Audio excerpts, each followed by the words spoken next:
Ladies and gentlemen, Clare Lopez, brilliant woman, the Vice President for Research and Policy Analysis at the Center for Security Policy, a Senior Fellow at the London Center for Policy Research, so many other credentials. Please welcome former CIA operative Clare Lopez.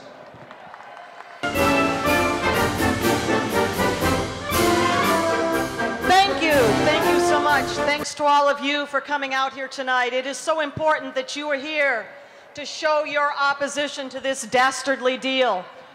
Almost 14 years ago, not very far from where we stand here tonight, and at the Pentagon, and on a plane full of heroes over Pennsylvania, America was attacked by Islamic jihadist enemies.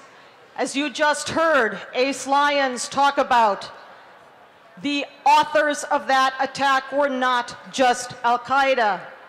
About 10 years after the attack, December 2011, Judge George Daniels, Southern District of New York, right here in Manhattan, issued a ruling.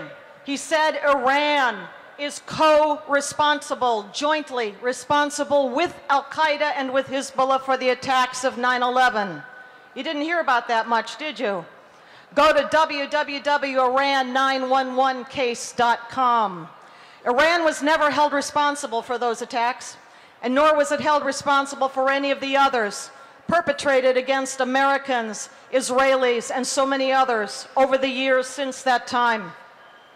From the Marine Corps barracks bombings and the US Embassy bombings in Beirut in 1983, all the way to the thousands of brave American troops maimed and killed by explosives in Iraq that came from Iran, and our leadership knew where they came from and they didn't say a word.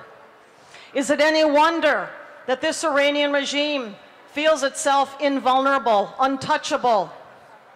And so last Saturday, you had the supreme leader of Iran, the Ayatollah Ali Khamenei, in a speech telling how his and his regime's hatred and enmity for the United States and for Israel is eternal and would last forever. And just in case we didn't all get the message, his left hand gripped the barrel of a gun, an automatic weapon at his side by the podium. They were not held accountable. They still haven't been held accountable. That is not possible. That could not have happened except for an American leadership that is all too willing to abandon our friends, empower our enemies, and open the door to Armageddon with this nuclear deal with Iran. And so Iran gets to keep its entire nuclear weapons infrastructure. It gets to keep all its centrifuges. It gets to keep all of its enriched uranium. It gets $150 or so billion as a signing bonus, so it can spend it on its terror proxies like Hezbollah. It gets to keep its plutonium-producing facility at Arak, the one that was supposed to be closed down. And oh, by the way, not only is Arak not going to be closed down, we're going to help pay to modernize it. Iran also gets to keep secret any of its facilities it decides not to open up to investigation or inspectors. If it says they're off limits, they're off limits. This is the deal that has been struck with Iran. Iran also gets to keep its secret sites. It gets to say no to the inspectors. And oh, by the way, we've just learned there are two new side deals to this deal with Iran. And those deals have to do with a place called Parchin, where Iran was testing its explosives for its nuclear warheads, says the IAEA. And the other one about the possible military dimensions of Iran's nuclear weapons programs. These two side deals, not going to be made public, not going to be shared with Congress, not going to be shared with the American people or anybody else. They get to keep that all secret.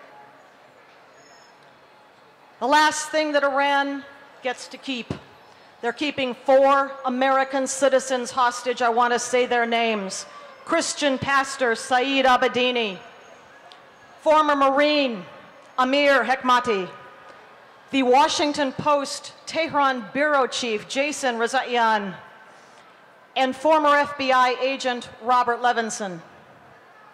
Until these hostages are set free, we should not be having one word of negotiations with this Iranian regime.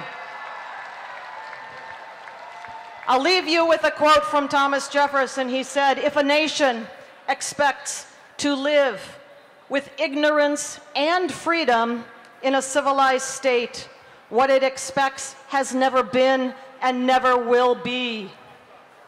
This deal is bad for Israel. It is bad for the world. It is bad for America. We must stop this deal. Thank you.